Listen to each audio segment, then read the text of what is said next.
right, welcome back to the Charlie Kirk Show. I'm Andrew Colvin, executive producer of this fine show, joined by Mikey McCoy, chief of staff to everything. Yeah.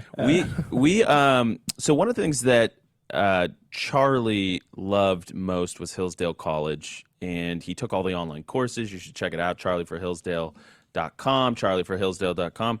But more than that, he just loved some of the great thinkers that were a part of that amazing institution. And we just talked about Oxford Union, which is not part of Oxford or Cambridge, but it is, sort of by name it's connected to it. But it's an institution that's really important.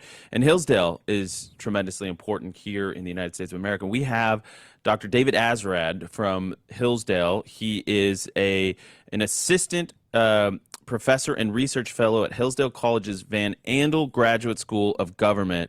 And he's probably, of all the professors, been the most frequent guest from Hillsdale on the Charlie Kirk Show. So we're honored to have him on our show today. Dr. Azerrad, thank you so much for making the time and joining us. No, thank you for having me. And I'm glad you're carrying on Charlie's legacy and you didn't cancel the show. Good for you.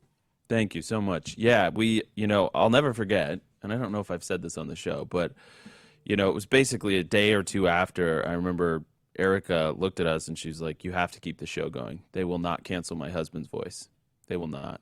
And, I do feel, and I know we've talked about this, we feel like we have a Charlie GPT thing in my head. It was because we were having a discussion about something yesterday, and I was like, I know Charlie would disagree with me on this, but this would be my perspective. And then everyone's like, Charlie would definitely disagree with you on that. I was like, I know, I hear him in my head, but this would be our little collision of ideas.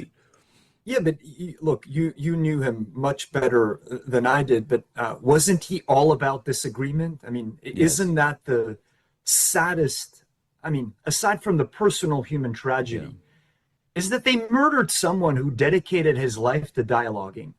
And, I have hot Mediterranean blood in me. I could have never demonstrated the patience and the forbearance that Charlie had listening to these morons ramble, say the dumbest possible things, and the genuine patience he exhibited in talking to them. And that's who they murdered. They killed the guy who I think best represented the conservative ideal of dialoguing with the other side, which really raises the question whether, we should keep on dialoguing with these people. Oh, interesting.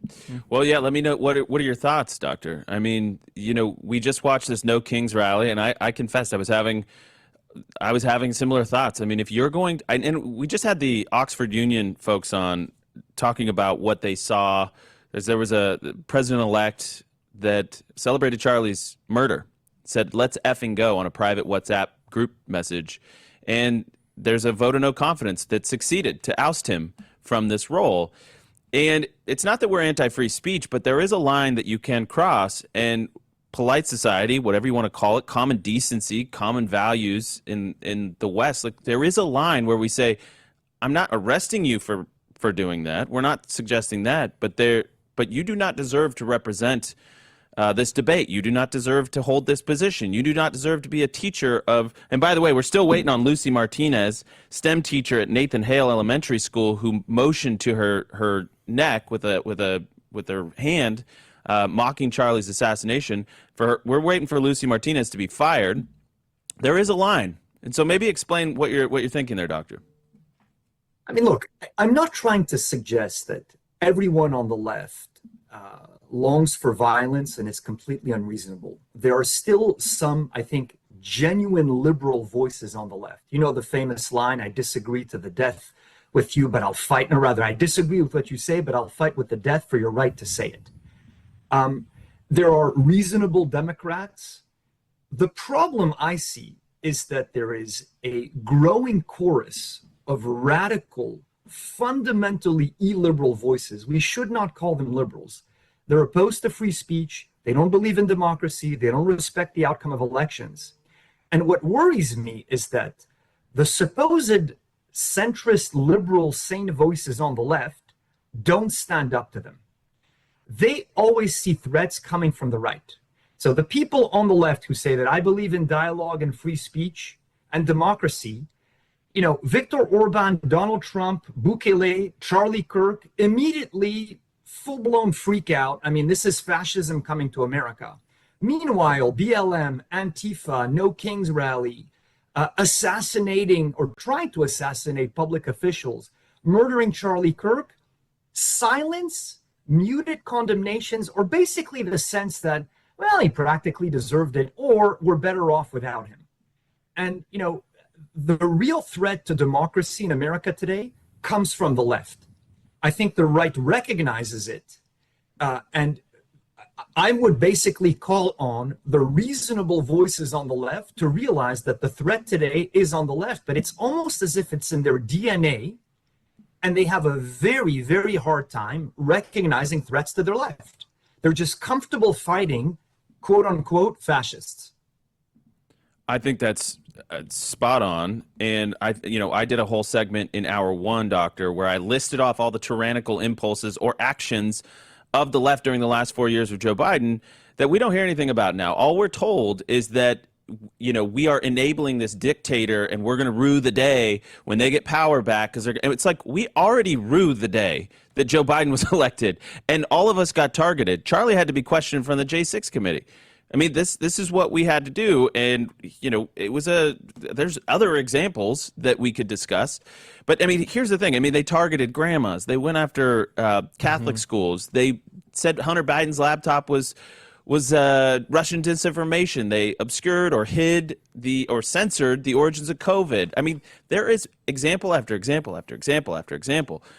Tried to throw Trump into prison. So we've already lived through their totalitarian impulses, yet they have the gall to tell us that we're the ones. So this is what's fascinating. So Karine Jean-Pierre is on this book tour media blitz, and she's kind of making a fool of herself everywhere she goes. I mean, even Colbert last night was like, you lied about President Biden's mental decline. She's like, no, I promise I didn't. And it's like everybody, even Colbert's like, okay, I want to be really sweet to you, but you're leaving me no choice because like even we've given up the goat on that. So here's what's crazy. She goes on MSNBC this morning and she's saying we need to see more teeth, more fire.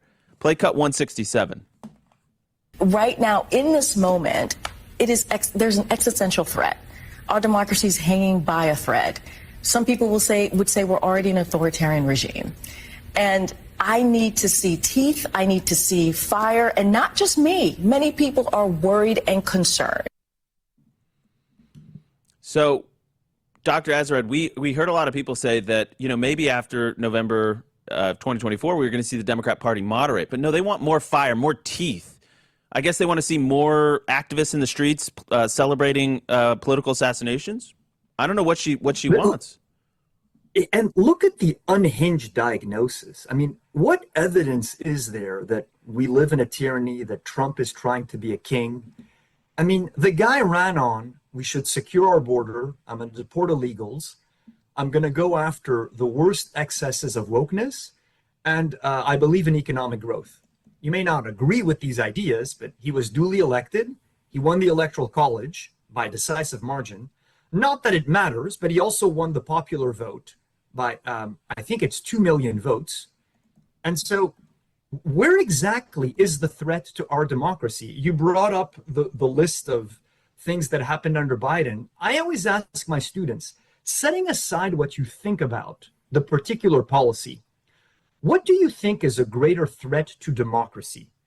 To enforce the existing laws on the books that were duly enacted by Congress and signed by presidents that say that if you enter the country illegally, you should be deported, or to basically announce de facto open borders that we will no longer enforce the laws, not on something that doesn't matter crucially, let's say underage drinking or, an adult smoking pot in his basement, but rather in allowing the country to be flooded by third world immigrants. 1,000%. That is the number one example. Going to take a quick break. We'll be right back.